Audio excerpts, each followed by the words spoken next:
फिर एक उज्जवल मुस्कान के साथ चला गया। झोउ यी ने अवचेतन रूप से जियांग चिरान के इसी तरह के इशारे को याद किया और मदद नहीं कर सका, लेकिन थोड़ा शर्मिंदा महसूस किया। एक विशेष पुरस्कार और एक विशेष धन्यवाद। आजकल की लड़कियां बहुत बोल्ड हो गई हैं।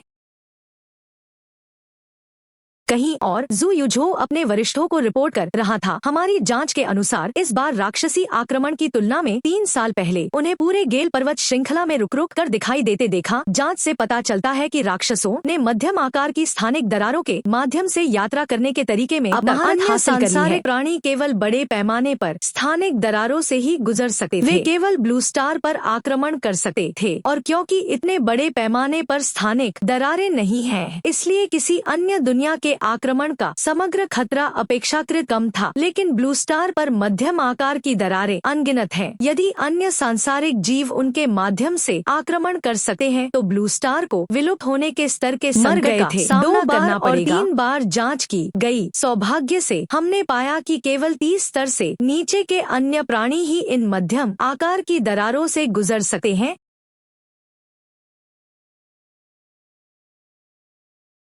यह सुनकर सिर पर सींग वाले व्यक्ति ने अपना आदेश दिया। अगर ऐसा मामला है तो हमें तुरंत एक जवाबी रणनीति तैयार करने की जरूरत है। हमें इस समस्या से तुरंत निपटने के लिए एक योजना विकसित करें। काउंसलर यांग, आप देश भर के सभी प्रमुख सैन्य कोर को सूचित करेंगे। क्या उन्होंने तुरंत अपने अधिकार क्षेत्र के भीतर सभी मध्यम आकार? काउंसलर झांग, आप अगली। खैर, हम करेंगे।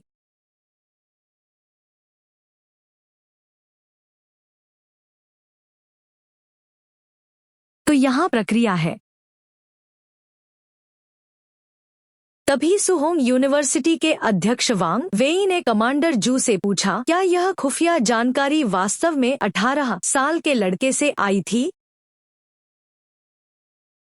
जू युझो ने स्क्रीन पर झोउ यी की एक छवि पेश की। इस युवा नायक का नाम झोउ यी है, जो एक नव जागृत पवित्र शूरवीर है। वह सुहोंग प्रांत के लिए कॉलेज प्रवेश परीक्षा में शीर्ष स्कोरर हैं। सुहोंग विश्वविद्यालय में नंबर 1 नए छात्र हैं, और उन्होंने इस खोज को चिन्हित करने के लिए एक पवित्र आगमन चिन्ह का उपयोग किया। राक्षसों को परास्त करने का मंत्र। उन्होंने उनके परिवहन पोर्टल को भी नष्ट कर दिया। उनके कार्यों से हमें अत्यधिक लाभ मिला है। यह सुनकर बाकी लोग दंग रह गए। एक पवित्र शूरवीर प्रांतीय शीर्ष स्कोरर बन गया। यह थोड़ा दुर्लभ है। सुहांग प्रांत और उसका उपनाम झो है। क्या वह बिंगचांग झो परिवार का वंशज हो सकता है? उस समय उच्च पदस्थ अधिकारी वांग वेई की ओर मुड़े और काउंसलर वांग से कहा, विश्वविद्यालय लौटने के बाद कृपया इस झो यी को देखने में मेरी मदद करें। यह संदेह, यदि वह एक आशाजनक अंकुर है तो हमें अवश्य बताएं। तुम उसे छुपाने की कोशिश करने की हिम्मत मत करो, एक अन्य व्यक्ति ने चिढ़ाया। जू युझो ने चुपचाप झो यी की प्रशंसा की। ये पूरे देश में शीर्ष शक्तियां थी। यदि वह उनका पक्ष जीत सका तो उसका भविष्य असीमित होगा। 2 दिन बाद फ्रेशमैन टूर्नामेंट आधिकारिक तौर पर शुरू हुआ। एक रोबोट पूरे सुहांग विश्वविद्यालय में एक घोषणा करता हुआ उड़ गया। सभी छात्र ध्यान दें, फ्रेशमैन टूर्नामेंट ठीक सुबह 10 बजे शुरू होगा। भाग लेने वाले सभी छात्र कृपया एकत्र होने के लिए एथलेटिक मैदान में पहुँचे। जैसे जैसे समय नजदीक आया, युद्ध अकादमी के निर्णायक पैनल का प्रतिनिधित्व करने के लिए खड़े हुए। जब उन्होंने बोलना शुरू किया तो पैनल, जिसमें वेपनरी अकादमी, एलिमेंटल अकादमी, टैक्टिक्स इंस्टीट्यूट और लॉजिस्टिक्स इंस्टीट्यूट के डीन शामिल थे, खड़े हो गए। मैं वू मिंग, युद्ध अकादमी का डीन हूँ। सुहांग विश्वविद्यालय में आप सभी का स्वागत है। इस वर्ष की फ्रेशमैन प्रतियोगिता को 2 चरणों में विभाजित किया गया है। पहला चरण एक काल कोठरी चुनौती है, जिसे कठिनाई के आधार पर क्रमबद्ध किया गया है। आपकी रैंकिंग 2 चरणों में विभाजित होगी। दूसरा चरण निःशुल्क चुनौती है। प्रत्येक व्यक्ति के पास अपने से उच्च रैंक वाले को चुनौती देने के 3 अवसर होंगे। एक सफल चुनौती आपकी रैंक बदल देगी। जब वो मिंग बोल रही थी, पास में खड़ी सुमेर घबराकर छटपटा रही थी। झो यी और जियांग चिरान अभी तक क्यों नहीं आए? यदि वे शीघ्र ही प्रतियोगिता मैदान में नहीं पहुँचे तो उन्हें अयोग्य घोषित कर दिया जाएगा। वास्तव में मुझे कोई वास्तविक समाचार मिलने से पहले उसे नहीं बताना चाहिए था। इससे पहले मैंने एक्सट्रीम फ्रॉस्ट लोटस के बारे में कुछ भी पुष्टि की थी। अब हम खराब हो गए हैं। लेकिन ईमानदारी से कहूँ तो मुझे यकीन नहीं है कि मैं प्रतियोगिता जीत पाऊंगा या नहीं। लेकिन सु मायर अकेली नहीं थी जिसने झोउ यी की अनुपस्थिति पर ध्यान दिया था। अन्य छात्र झोउ यी को कहीं भी न देकर आपस में कानाफूसी करने लगे। अरे क्या तुम लोगों ने झोउ यी को देखा है? उसे नहीं देखा। आपको नहीं लगता कि वह नवसिखुआ प्रतियोगिता के बारे में भूल गया? क्या आपको लगता है यह पूरी तरह से संभव है? मेरा मतलब है वह पूरे 1 महीने से विश्वविद्यालय वापस नहीं आया है। ये तो अच्छी खबर है। हमारे लिए चिंता का विषय एकम प्रतिस्पर्धी है। भीड़ में खड़े शेन लिंगफेंग ने यह सुनकर खुद ही मुस्कुरा दिया। झोउ यी, आप कैंपस प्रशिक्षण पर नहीं थे। आपने पूरा 1 महीना बर्बाद कर दिया और अब तुम में नवसिखुआ प्रतियोगिता में भाग लेने की भी हिम्मत नहीं है। जीवन भर का अवसर आपके सामने है और आपने इसे जाने दिया। सचमुच दयनीय। इसके बाद फ्रेशमैन प्रतियोगिता का पहला चरण डंगन चैलेंज अब शुरू होगा। सिल्वर सीक्रेट दायरे के लिए चुनौती अब खुली है। जैसे ही गौमिंग ने बोलना समाप्त किया, गुप्त क्षेत्र का प्रवेश द्वार खुल गया। अंधेरी लपटों की एक धारा फूट पड़ी जिसने विशाल स्थान को अपनी चपेट में ले लिया। इस वर्ष नए छात्रों की कक्षा अकादमी के इतिहास में सबसे शक्तिशाली थी। इन छात्रों को उनकी पूर्ण सीमा तक धकेलने के लिए इस गुप्त दायरे के उदाहरण में न केवल आसान, कठिन और दुःस्वप्न कठिनाइयाँ होंगी। उन्होंने एक विशेष नया जोड़ा है, रसातल कठिनाई। यह सुनकर एक छात्र अपना उत्साह छिपा नहीं सका। बिल्कुल नहीं। उन्होंने वास्तव में एबिस कठिनाई को खोल दिया। यह गेट पर लगी आग की लपटों की व्याख्या करता है। यह पागलपन है। मैंने सोचा कि एबिस की कठिनाई दुःस्वप्न से 10 गुना अधिक क्रूर होगी। है, अब यह मजेदार होने वाला है। बस रुको, मैं इस एबिस लेवल रन पर पूरी तरह से हावी होने वाला हूँ। इसके साथ ही छात्रों ने गुप्त क्षेत्र में प्रवेश करने के लिए तैयार होकर अपनी सर्वोत्तम जादुई औषधियों और हथियारों से लैस होकर इधर उधर हलचल शुरू करना। जैसे ही गौमिंग ने आदेश दिया, गुप्त क्षेत्र के बारे में जानकारी उनके सामने आ गई। गुप्त क्षेत्र उदाहरण, फरबोंग लेयर, स्तर की आवश्यकता, लेवल 12 से लेवल 19, चयन योग्य कठिनाइयाँ, आसान, मुश्किल, बुरा अनुभव, रसातल, आवश्यक पार्टी आकार, 1 से 6 लोग। चेतावनी, इस अंधेरे और उदास जंगल में शातिर फरबोंग का झुंड रहता है। वे कहते हैं कि एक मानव शरीर इसे नष्ट करने के लिए पर्याप्त नहीं है। यह एक छोटे फरबोंग का पेट भरने के लिए भी पर्याप्त नहीं है। एक पल बाद सभी नए लोगों को गुप्त क्षेत्र के अंदर टेलीपोर्ट किया गया। जब प्रत्येक टीम ने नाइटमेयर या एबिस कठिनाई का चयन किया तो गौमिंग ने मॉनिटर को देखा और वह प्रशंसा में फुसफुसाया, बुरा नहीं है, बिल्कुल बुरा नहीं। इनमें से हर एक बच्चा जीवन से भरपूर है, हमेशा आगे बढ़ने के लिए उत्सुक रहता है। तभी गौमिंग ने देखा कि कुछ गड़बड़ है।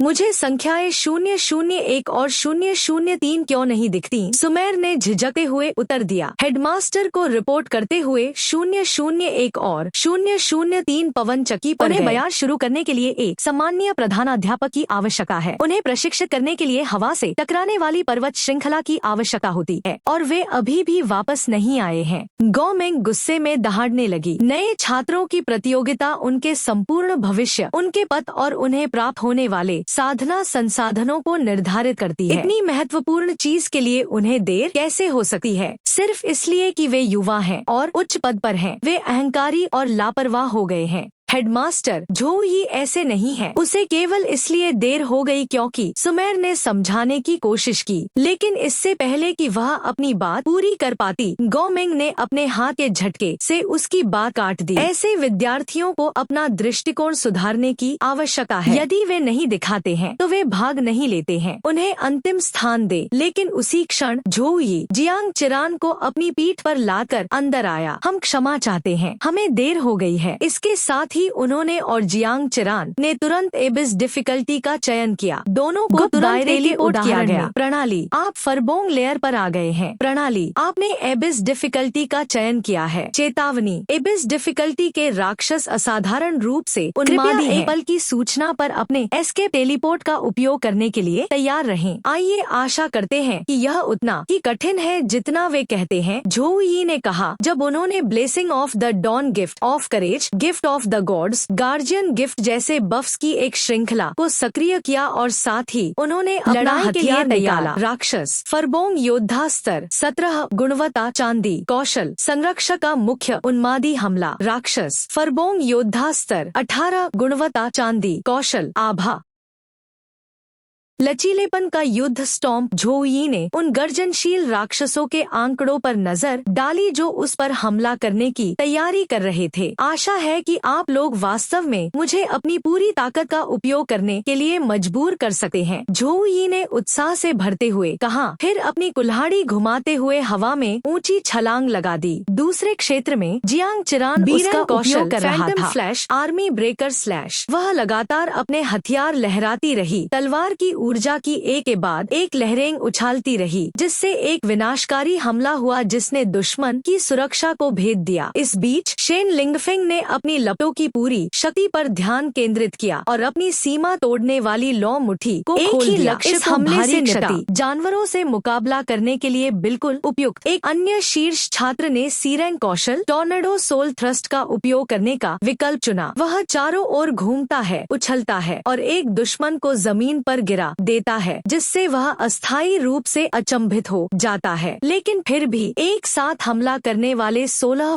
न्यायाधीशों ने मॉनिटर पर छात्रों की प्रगति को देखते हुए अपने प्रारंभिक विचार साझा करना शुरू किया। कुल मिलाकर फरबोंग की इस वर्ष की कक्षा सफल रही है। उदाहरण हमारी अकादमी द्वारा पेश किया जाने वाला सबसे कठिन गुप्त क्षेत्र है। पहले नए खिलाड़ियों को इतनी बुरी तरह पीटा जाता था कि वे प्रतिक्रिया भी नहीं कर पाते थे। वे तो ऐसे ही प्रतियोगिता से बाहर हो जाएंगे। लेकिन इस साल वे सभी अपनी पकड़ बनाए रखने में कामयाब हो रहे हैं। गोमिंग ने तकनीकी टीम को 001 की स्क्रीन खींचने का आदेश दिया। मुझे स्वयं यह देखने की जरूरत है कि प्रचंड पवन पर्वत श्रृंखला में पूरा एक महीना बर्बाद करने के बाद 001 किस स्तर पर पहुंच गया है। स्क्रीन पर तुरंत झोउ यी का फीड प्रदर्शित हुआ। घने धुएं और आग से घिरा हुआ था और उसी समय एक सिस्टम अधिसूचना प्रकट हुई। प्रणाली पहली लहर साफ करने पर बधाई। 16 फरबोंग पराजित हुए। समय बीता 5 सेकंड। परिणाम इतना बेतुका था कि एलिमेंटल अकादमी के प्रधानाध्यापक झू हुयांग सदमे में चिल्ला उठे। तरंग साफ करने के लिए 5 सेकंड। झोउ यी ने सबसे शक्तिशाली लौ प्रभाव को कैसे उजागर किया और तुरंत उन राक्षसों का केवल एक समर्थन कौशल पवित्र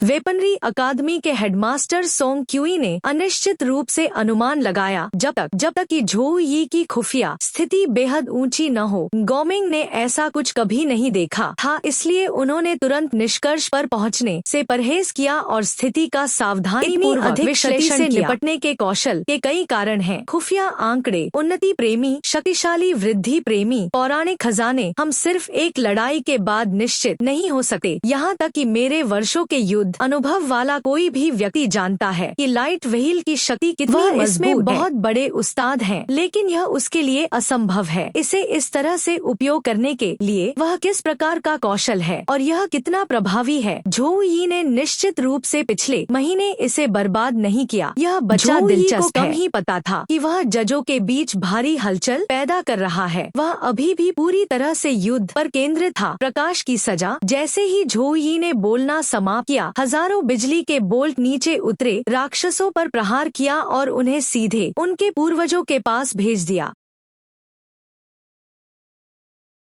इसके साथ ही एक और अधिसूचना पैनल दिखाई दिया। 200 दुश्मनों को हराकर दूसरा चरण पार करने पर बधाई। समय 1 मिनट 23 सेकंड। अपनी गति पर सवार होकर झोउ यी ने विजय भाले का उपयोग किया। तीसरे चरण को 3 मिनट और 29 सेकंड में सफलतापूर्वक पार कर लिया। एबिस स्तर का उदाहरण साफ किया गया।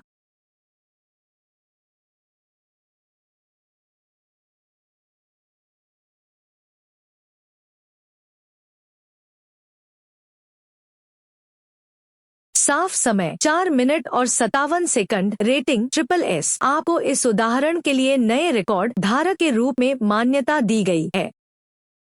स्पष्ट पुरस्कार B+ grade skill book, penance hammer 13, 212 अनुभव अंक, 25 मुफ्त विशेषता अंक और 25 कौशल अंक। पेनेंस हैमर दैवीय शक्ति से युक्त इस हथौड़े को शत्रु पर घुमाने से उन्हें भारी क्षति उठानी पड़ेगी। इस उदाहरण को स्पष्ट करने वाले पहले व्यक्ति के रूप में आपने एक प्रतिभा उपलब्धि का द्वार खोल लिया है। कृपया नीचे दिए गए 3 विकल्पों में से एक चुनें। फोकस ऑरा एमाइनस तंत्रिका प्रतिक्रिया की गति को 30% तक बढ़ा देता है और 30% संभावना है कि कास्ट करते समय आपके कौशल बाधित नहीं होंगे। स्विफ्ट एक्शन एमाइनस युद्ध की स्थिति में प्रवेश करने के बाद आपकी गति लगातार अधिकतम 50% तक बढ़ जाएगी।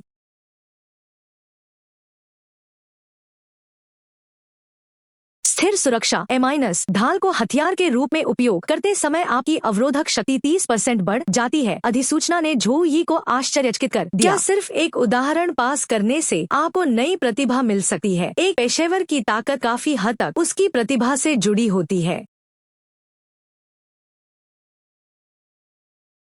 उस समय यह मेरी एस+ प्रतिभा थी जिसने मुझे नौकरी चयन सम्मेलन के दौरान होली नाइट में वर्ग परिवर्तन को ट्रिगर करने की अनुमति दी। एस+ प्रतिभा अपने आप में मेरे लिए एक बड़ा पुरस्कार था। मैं नौकरी चयन सम्मेलन के दौरान होली नाइट में एक वर्ग परिवर्तन कर सकता था और एक नया वर्ग बना सकता था। जवाबी हमला शुरू करना। दुश्मन जितना मजबूत होगा उतनी ही तेजी से हमला करेगा, इसलिए तंत्रिका प्रतिक्रिया की गति स्पष्ट रूप से अधिक मूल्यवान है। मुकाबला अप्रत्याशित है और फोकस ऑरा किसी कौशल के बाधित होने के जोखिम को कम कर सकता है, जो पूरी तरह से गेम चेंजर हो सकता है। तभी एक और अंधकारमय आभा से भरा हुआ द्वार खुल गया। पोर्टल पर एक मैसेज आया, क्या आप साइड गेट कार्ड सक्रिय करना चाहते हैं? पोर्टल से एक घृणित आभा फैल रही थी। उम्मीद है यह साइड गेट कार्ड चीजों को थोड़ा और रोमांचक बना देगा। भरकर झोउ यी ने बिना किसी हिचकिचाहट के पोर्टल में कदम रखा। इस बीच बाहर उनके हालिया प्रदर्शन ने एक बार फिर जजों को आश्चर्यचकित कर दिया। उनमें से प्रत्येक ने अपनी विशेषज्ञ राय पेश की। यह काफी भयंकर युद्ध शैली है। तत्वों पर पूर्ण नियंत्रण, त्वरित सोच और मजबूत अनुकूलन क्षमता। यह निश्चित रूप से एबिस कठिनाई उदाहरण को खोलने लायक था। झोउ यी अविश्वसनीय रूप से संपन्न है। उन्होंने न केवल शक्तिशाली होने में महारत हासिल की है, हमला करता है, लेकिन यहाँ तक कि उसके करीबी युद्ध कौशल भी आश्चर्यजनक रूप से अच्छे हैं। लेकिन झोउ यी के लिए एबिस कठिनाई का उदाहरण थोड़ा अधिक है। वह एक अच्छा फाइटर नहीं है, लेकिन झोउ यी का होली नाइट कौशल सेट बहुत व्यापक है। यदि वह इसी तरह आगे बढ़ता रहा तो भारी संसाधन लागत के कारण उसका प्रदर्शन औसत दर्जे का हो सकता है। टैक्टिक्स अकादमी के प्रमुख झांग लिंग को बोलते हुए सुनकर वू मांग ने सहमति सचमुच एक समस्या है। एक बार फ्रेशमैन टूर्नामेंट खत्म हो जाए तो मैं उनसे व्यक्तिगत रूप से बात करूंगा। यह सुनकर सोंग क्यूई और जू हुआयांग ने तुरंत आवाज लगाई, डीन वू। झोउ यी ने अभी तक यह तय नहीं किया है कि वह किस अकादमी में भाग ले रहे हैं। चुनी हुई अकादमी के प्रधानाध्यापक को उसे सलाह नहीं देनी चाहिए। बिल्कुल, जब तक झोउ यी एक अकादमी नहीं चुन लेता तब तक हर चीज का इंतजार करना होगा। झोउ यी तात्विक जादू में अत्यधिक कुशल है। वह एलिमेंटल अकादमी के लिए बिल्कुल उपयुक्त है और इसलिए उसे भर्ती करने की लड़ाई शुरू होती है। उस टिप्पणी ने तुरंत सबका ध्यान खींचा। हेडमास्टर, ऐसा लगता है सबो झोउ यी से काफी खुश हैं। यह शर्म की बात है कि मैं देर से पहुंचा। वांग हुई ने मुस्कुराते हुए कहा, मैं उन्हें उनकी पूरी ताकत से नहीं देख पाया। जैसे ही उसने साइड गेट में कदम रखा, उसकी आंखों के सामने एक अंधेरा और जानलेवा दृश्य उभर आया। कुछ ही दूरी पर हड्डियों के ढेर लगे पहाड़ को देखकर झोउ यी को आश्चर्य हुआ।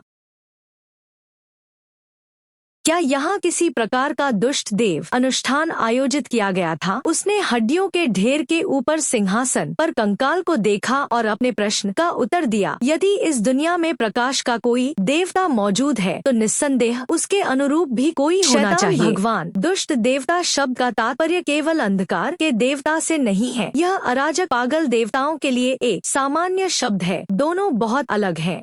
प्रकाश के देवता या अंधकार के देवता की पूजा करने के लिए केवल निष्ठावान विश्वास की आवश्यकता होती है, लेकिन दुष्ट देवता की पूजा के लिए शुद्ध जीवन और आत्माओं की आवश्यकता होती है। कुछ साल पहले की कुख्यात ब्लडी एबिस घटना एक तृतीय नौकरी श्रेणी के पेशेवर के कारण हुई थी, जो एक दुष्ट देवता गुप्त रूप से एक पूरे मध्यम आकार के शहर का बलिदान करने की साजिश रची। एक ही रात में लाखों जिंदगियां खत्म हो गयी और एक पल में वह 54 से 89 के स्तर तक पहुंच गया। हालांकि अंततः उसे सेना और गश्ती दूतों द्वारा समाप्त कर दिया गया। लाखों आत्माओं को दुष्ट भगवान ने निगल लिया, कभी वापस नहीं लाया जा सका।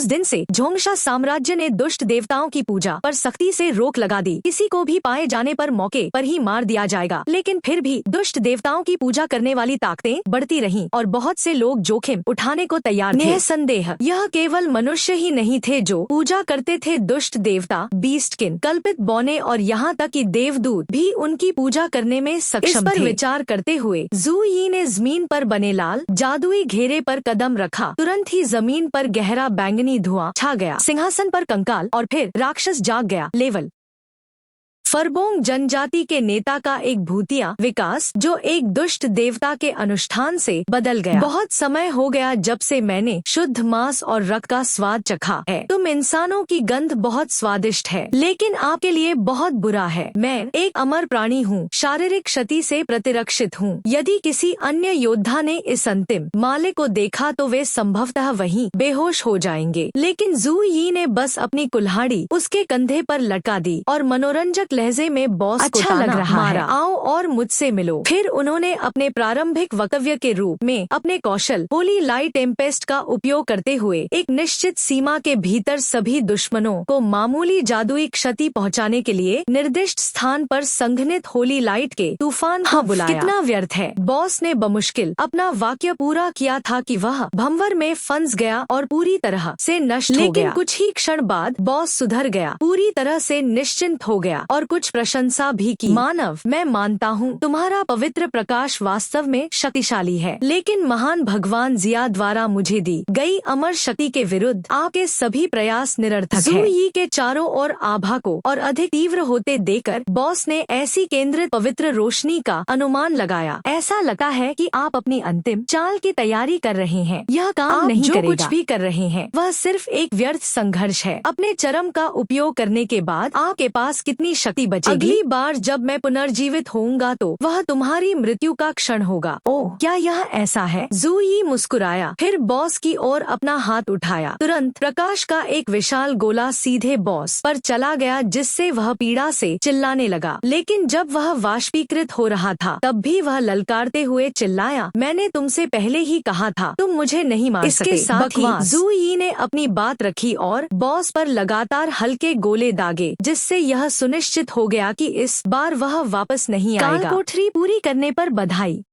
समापन का समय 1 मिनट 12 सेकंड। स्पष्ट पुरस्कार जारी किए गए। बधाई हो, आपको 7,113 अनुभव अंक प्राप्त हुए हैं। बधाई हो, आप 19वें स्तर पर पहुंच गए हैं। बधाई हो, आपको golden grade great bear horn प्राप्त हुआ है। तो संपूर्ण अनंत पुनरुद्धार वाली बात सिर्फ एक धोखा थी। ऐसा लगता है कि इसे हमेशा के लिए खत्म करने के लिए मुझे बस इसके पावर स्रोत को खत्म करना था। कालकोठरी से निकलने से पहले जू यी ने पीछे मुड़कर देखा। वह सोच में खो गई। जब मैंने पहली बार इस स्थान में प्रवेश किया तो मुझे एक फीकी अराजक शक्ति का एहसास हुआ। यह शक्ति तात्विक नहीं थी, लेकिन पवित्र प्रकाश कलाओं का उपयोग करते समय मुझे जो महसूस होता था उसके समान यह महसूस हुआ। मैंने अनुमान लगाया कि यह किसी दुष्ट देवता की लंबे समय तक रहने वाली शक्ति थी। और जब स्पेक्टर बियर पहली बार पुनर्जीवित हुआ तो उस अजीब राक्षसी शक्ति का कुछ हिस्सा गायब हो गया। इसीलिए मुझे संदेह था कि स्पेक्टर बियर का पुनरुद्धार सीमित था। मंच को खाली करने का सही तरीका यह था कि स्पेक्टर बियर को बार बार मारते रहें, उसे क्षेत्र में दुष्ट देवता की ऊर्जा को तब तक खींचने के लिए मजबूर करें जब तक कि वह पूरी तरह से समाप्त न हो जाए। जू यी ने पहले ही मिशन पूरा कर लिया था। अन्य छात्र अभी भी परीक्षा से जूझ रहे थे। बॉस से हारने वाले छात्रों के अलावा कुछ ऐसे भी थे जो इसे हराने में कामयाब रहे। उदाहरण के लिए शेन लिंगफेंग। यह पार्श्व चरण वास्तव में कालकोठरी का सबसे कठिन हिस्सा है। अंततः नीचे रुकने से पहले मुझे उस स्पेक्टर बियर को 10 बार मारना पड़ा। अच्छी बात है कि अभी कुछ समय पहले ही मैंने 2 बार बराबरी हासिल की, अन्यथा मैं 8 मिनट से कम समय में इसे पार नहीं कर पाता। यह सोचकर शेन लिंगफेंग को गर्व महसूस हुआ और वह तुरंत कालकोठरी से बाहर निकल गया। भगवान का हाथ। जू यी एस रैंक कौशल का उपयोग कर सका है। लॉजिस्टिक्स अकादमी के डीन वू केकिन अपने आश्चर्य को छिपा नहीं सके और खुशी से मुस्कुराने लगे। जब अन्य शिक्षकों ने जू यी को उभरते देखा तो उन्होंने कानाफूसी शुरू कर दी और वो केकिन एक शॉर्टकट के माध्यम से लड़खड़ाते हुए अपनी राह पर चल पड़े। अरे हाँ, ऐसा कोई शॉर्टकट? मैं किसी अन्य नए व्यक्ति को इसे आजमाते हुए देखना चाहूंगा। आपको एक मुद्दा मिल गया है। ऐसा लगता है कि हमारे नए पवित्र शूरवीर के अपने कुछ रहस्य हैं। एस रैंक कौशल कोई ऐसी चीज नहीं है जिसके बारे में एक बंजर जिले के छात्र को यह हो सकता है। इससे पहले कि शिक्षक अपना वाक्य पूरा कर पाता, डीन ने एक तेज खांसी निकाली और वह आदमी तुरंत चुप हो गया। हालांकि वह भ्रमित था। डीन किसी छात्र के लिए कवर क्यों करेगा? तभी सुमेइशी, जो जोऊ यी को ध्यान से देख रहा था, ने दिलचस्पी दिखाते हुए कहा, ओ, उसके स्तर में कुछ गड़बड़ है। उसका लेवल 19 कैसा है? यह बात दूसरों ने सुनी और बड़बड़ाने लगे। स्तर 19? वास्तव में? जब परीक्षा रैंकिंग पोस्ट की गई तो जोऊ यी केवल 13वें स्तर पर था। यहाँ तक कि एबिस स्तर की काल कोठरी भी उसे इस तरह पूरे 6 स्तरों तक नहीं बढ़ा सकती थी। यह आदमी बिल्कुल राक्षस है। जो कुछ हुआ उसके बारे में मुझे थोड़ा बहुत पता है, वांग हुई ने समझाने के लिए बात की। जोऊ यी में रिपोर्टिंग के बाद राक्षसों का शिकार करने और लेवल ऊपर करने के लिए स्कूल छोड़ दिया। जोऊ यी फेंग पर्वत श्रृंखला की यात्रा पर गए और उन्हें इससे काफी कुछ हासिल हुआ। जब वह काल कोठरी में दाखिल हुआ तो वह पहले से ही 18वें स्तर का था और वह अकेले ही फ्लेम डेमन लीजन का सफाया कर सकता था। उनके लिए यह फ्रेशमैन टूर्नामेंट बिल्कुल आसान है। यदि टूर्नामेंट का उपयोग संसाधन आवंटन निर्धारित करने के लिए नहीं किया गया होता तो मुझे संदेह है कि उन्होंने उपस्थित होने की जहमत भी उठाई होती। जैसे ही शेन लिंगफेंग काल कोठरी से बाहर निकला, वह जोऊ यी को पहले से ही बाहर खड़ा देकर चौंक गया। वह यहाँ क्यों है? मुझे मत बताओ कि उसने मुझसे पहले काल कोठरी खत्म कर दी। उस विचार पर उसने तुरंत खुद को धोखा देने की कोशिश की। बिल्कुल नहीं, वह अवश्य ही साइड स्टेज चुनौती में विफल रहा होगा और जल्दी जमानत पर छूट गया होगा। जियांगनिंग के 8 महान परिवारों का गौरव लेकर मैं गरीब उतर के किसी कंगाल से कतई नहीं हार सकता।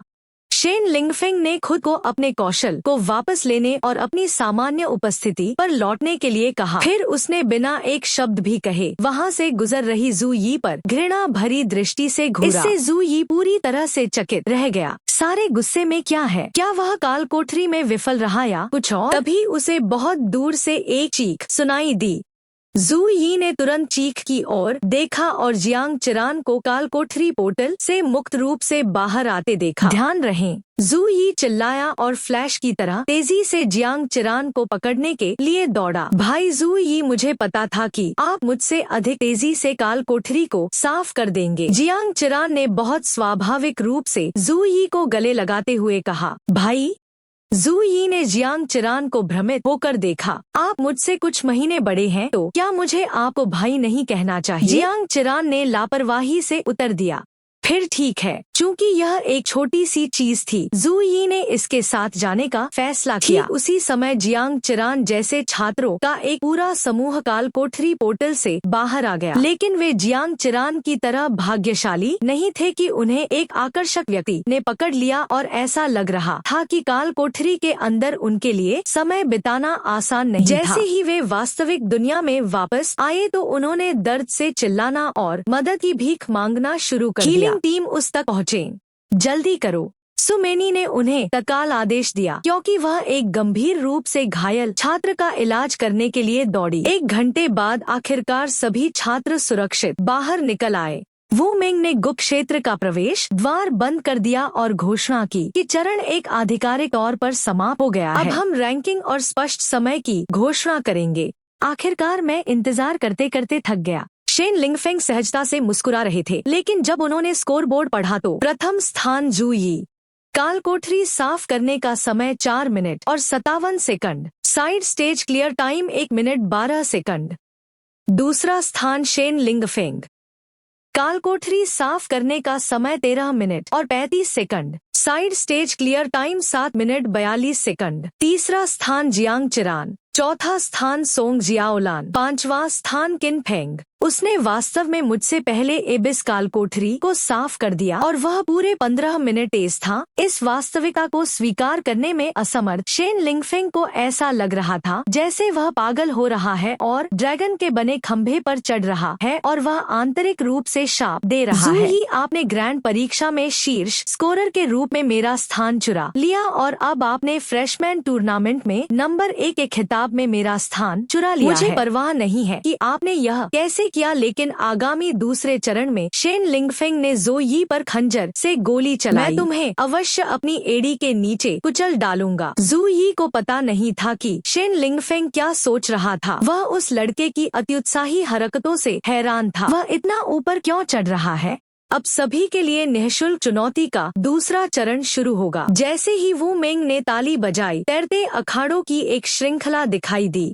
हर किसी के पास चुनौती देने के 3 मौके हैं। प्रत्येक चुनौती के बाद 5 मिनट की विश्राम अवधि होती है। चरण 2 अंततः यहाँ है। मैं रैंक 754 को चुनौती देना चाहता हूँ। मेरी कक्षा राक्षसों से लड़ने के लिए उपयुक्त नहीं है, लेकिन यह पीवीपी के लिए बिल्कुल उपयुक्त है। मैं रैंक 86 को चुनौती देना चाहता हूँ। मैं ज़ो यी को चुनौती देना चाहता हूँ। शेन लिंगफेंग चिल्लाया और सीधे मैदान में छलांग लगाते हुए उसकी नजरें अवज्ञा में ज़ो यी पर टिक गईं। यहाँ उठो ज़ो यी, देखते हैं कौन मजबूत है।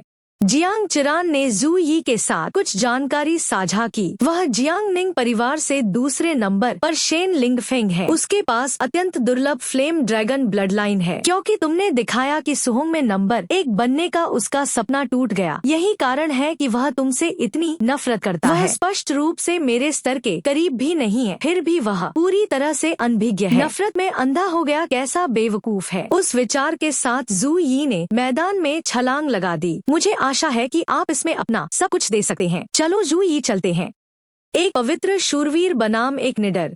आइए देखें कि वास्तव में कौन अधिक मजबूत है। शेन लिंगफेंग ने अहंकार पूर्वक कहा। जैसे ही रेफरी ने चिल्लाना शुरू किया, उसने तुरंत क्रिम्सन फ्लेम फिस्ट और ब्लड फ्यूरी का उपयोग करके अपनी शक्ति का प्रयोग किया और ज़ो यी पर हमला कर दिया। नीचे स्टैंड में वांग हुई ने यह देखा और तुरंत शेन लिंगफेंग की योजना को महसूस किया। वे निडर के हस्ताक्षर कौशल हैं। शेन लिंगफेंग एक त्वरित और निर्णायक जीत की ओर जा रहा है। वो मांग ने सहमति व्यक्त की। जवाब में उसने पहला हमला शुरू करने के लिए तुरंत ब्लड फ्यूरी और क्रिम्सन फ्लेम फिस्ट को सक्रिय कर दिया। ज़ो यी की खुद को ढालने की क्षमता को कम करने की चाहत रखते हुए झू हुआयांग ने आह भरी की। जैसा कि एक कुलीन परिवार के वंशज शेन लिंगफेंग से उम्मीद की जाती थी, युद्ध के फैसले अविश्वसनीय रूप से निर्णायक थे। यद्यपि शेन लिंगफेंग के पास युद्ध की अच्छी समझ थी, फिर भी वह ज़ो यी से एक कदम पीछे था। जब उसे एहसास हुआ कि उसके हमले का ज़ो यी पर कोई प्रभाव नहीं पड़ा है, तो शेन लिंगफेंग सदमे में होली लाइट्स प्रोटेक्शन चिल्लाने से खुद को नहीं रोक सका। आपने उसे कब डाला? होली लाइट्स प्रोटेक्शन एक B+ रैंक कौशल है जो शारीरिक क्षति के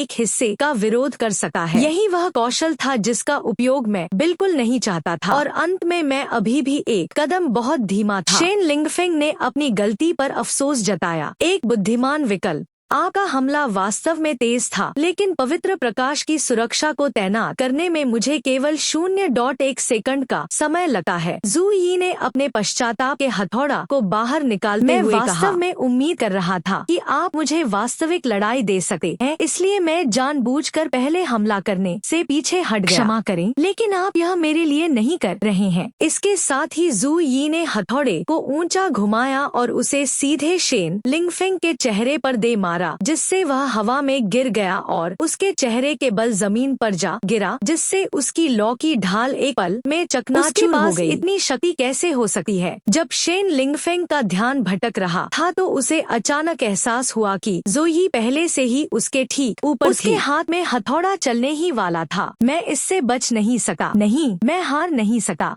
जैसे ही ज़ो यी का हथौड़ा नीचे गिरा, शेन लिंगफेंग एक बार फिर मंच से नीचे गिर गया। लेकिन पहले के विपरीत इस बार उन्होंने फ्लेम ड्रैगन के डोमेन को सक्रिय कर दिया। एक हाथ से ज़ो यी के हथौड़े को रोकने के बाद वह फ्लेम ड्रैगन के क्षेत्र में प्रकाश की गति से ज़ो यी पर मुक्के मारते हुए आगे बढ़ा। तो यह आपकी रक्तधारा के भीतर छिपी हुई शक्ति है। ज़ो यी ने शेन लिंगफेंग के तेज गति के हमलों को सहजता से चकमा देते हुए एक सौम्य हवा की तरह आगे बढ़ते हुए कहा। एक विचार उसके दिमाग में घूम रहा। पहले जियांग चिरान, अब शेन लिंगफेंग। ऐसा लगता है कि शक्तिशाली पृष्ठभूमि वाला प्रत्येक वर्गधारक अपने वंश से एक शक्तिशाली गुरु का उसे स्वीकार करना पड़ा कि वह थोड़ा ईर्ष्यालु था। यहाँ तक कि आपकी रक्तरेखा शक्ति सक्रिय होने के बाद भी आप मेरे लिए कोई मुकाबला नहीं है। ज़ो यी ने शेन लिंगफेंग की अंगूठी और उसके लगातार हमलावर हाथ को पकड़ लिया और एक बार फिर अपना हथौड़ा घुमाया, लेकिन यह समय अलग था।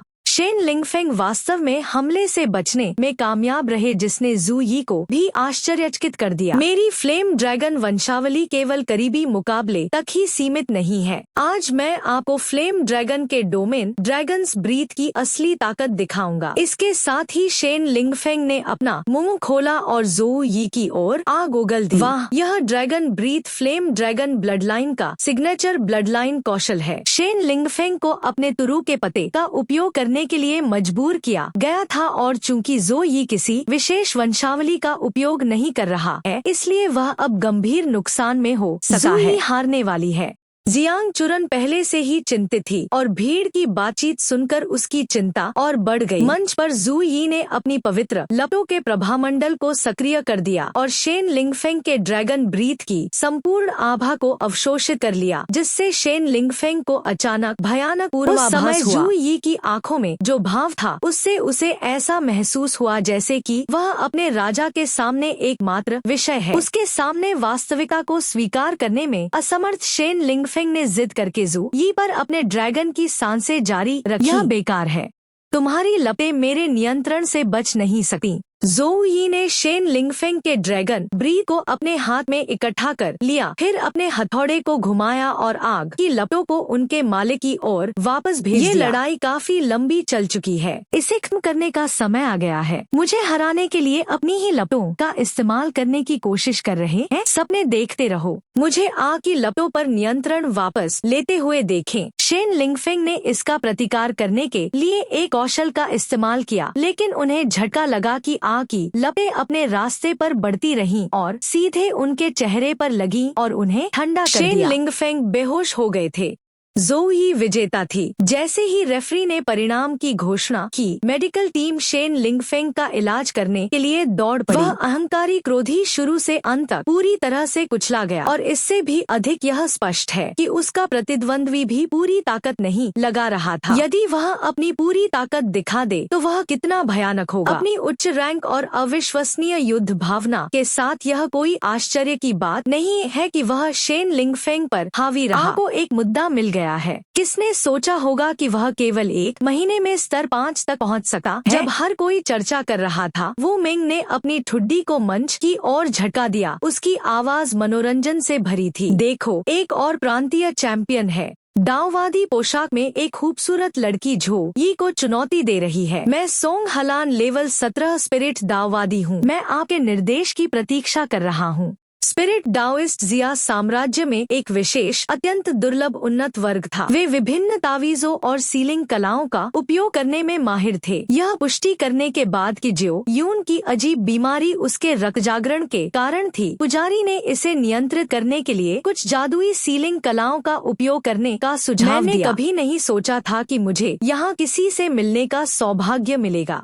जू यी ने जवाब देने से पहले अपने प्रतिद्वंद्वी का आकलन करते हुए मन ही मन सोचा। स्तर 19 पवित्र शूरवीर जू यी। मित्र जू यी, क्या आप अभी अपनी पूरी ताकत का उपयोग नहीं कर रहे थे? शुरू करने से पहले क्या आप मुझे अपनी सफलता की शक्ति का पूरा एहसास करा सकते हैं? चिंता न करें, जब आप अपने कौशल उन्नयन को सक्रिय कर रहे हो तो मैं बीच में नहीं आऊंगा। नीचे दर्शकों में से कई छात्र यह सुनकर स्तब्ध रह गए। इस पर विश्वास करना बहुत कठिन था। जू यी ने लेवल 19 कब छुआ? इसमें कोई आश्चर्य नहीं कि मेरा मूल्यांकन कौशल उस पर काम नहीं कर सका। पता चला कि वह मुझसे 3 स्तर ऊंचा है। यह सही है। जब जू यी ने शेन लिंगफेंग से लड़ाई की तो उन्होंने एक भी कौशल वृद्धि का उपयोग नहीं किया। यह अविश्वसनीय है।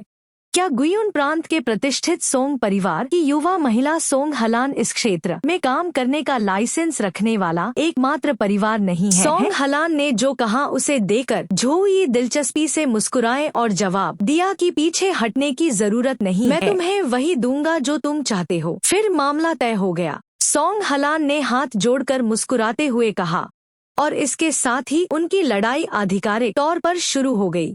जू यी ने एक एक करके अपने कौशल को सक्रिय किया। डॉन का आशीर्वाद, साहस की कृपा और सुरक्षा की कृपा, जिससे सोंग हलन आश्चर्य में पड़ गया। यह मैं अपने चरम पर हूँ। आइए अब अपनी लड़ाई का आनंद ले। ऐसा कहने के साथ ही जू यी ने अपनी कलाई को झटका दिया और प्रकाश की एक किरण सोंग हलान की ओर उड़ती हुई भेजी। नौबत यहाँ तक आ गई है। मुझे भी अपनी पूरी शक्ति लगानी होगी। सोंग हलान की अभिव्यक्ति गंभीर हो गई क्योंकि उसने पश्चाताप मंत्र का जाप करते हुए अपने तावीजों को सक्रिय करना शुरू कर दिया। तावीजों की एक श्रृंखला एक गोलाकार अवरोध बनाते हुए हवा में उड़ गई जिसने झो यी द्वारा छोड़े गए प्रकाश की किरण को रोक दिया। उसने एक और ताबीज उठाया और एक मंत्र पढ़ा जिससे प्रकाश की किरण फूट पड़ी।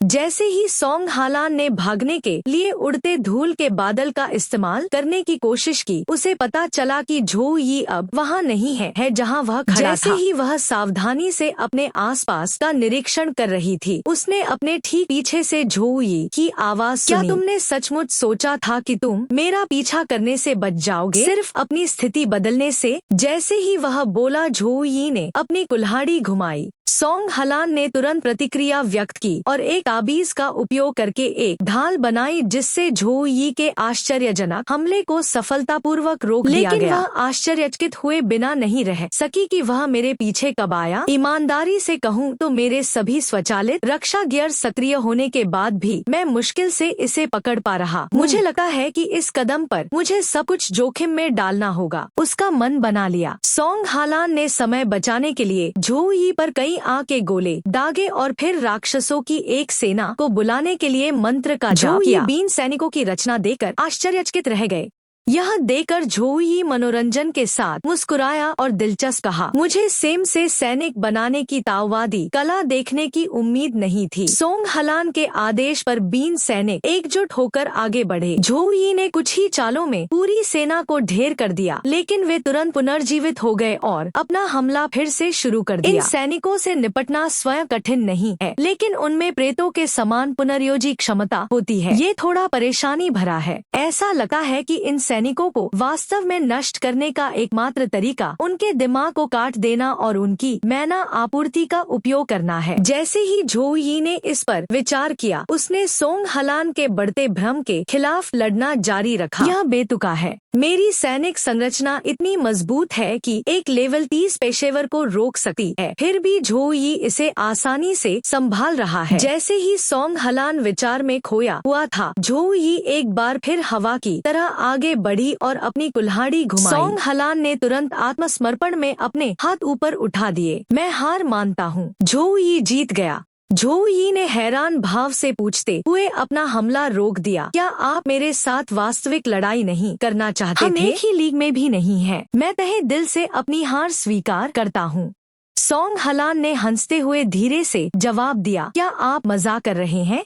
यह टूर्नामेंट का एकमात्र मैच नहीं है। अगर मैं हठपूर्वक आगे बढ़ता हूँ तो मैं शेन लिंगफेंग की तरह ही समाप्त हो जाऊंगा। अगली बार मौका मिलने पर मैं आपका मार्गदर्शन मांगूंगा। उस गाने के साथ हलान ने लड़ाई के मंच से छलांग लगा दी। झो यी ने अपने हाथ में कुल्हाड़ी घुमाते हुए नीचे भीड़ की ओर देखा और ठंडे स्वर में पूछा, क्या कोई और भी आश्वस्त नहीं है? मैं यहीं आपका इंतजार करूंगा। बेशक कोई भी अपनी गांड नहीं मरवाना चाहता था, इसलिए वे झो यी को चुनौती देने से बचने के लिए 49 अलग अलग बहाने लेकर आए। जियांग चिरान ने झो यी की ओर देखा और चौड़ी मुस्कान के साथ कहा, जैसा कि मेरे भाई झो यी से उम्मीद थी। सुमीनी ने भी झो यी की ओर देखा। जितनी देर तक वह उसे देखती रही, वह और अधिक आकर्षक होता गया। शारीरिक शक्ति जो फुर्तीले योद्धाओं को अभिभूत कर देती है और बुद्धि जो जादूगरों से भी आगे निकल जाती है। झो यी की ताकत मेरी कल्पना से बिल्कुल परे है। तभी एक शिक्षिका ने संदेहवश पुरुष प्रशिक्षक से पूछा कि उसके बगल में खड़ा उसका सहकर्मी कौन है? क्या वह वास्तव में उत्तर के एक सामान्य संसाधन वंचित परिवार से है?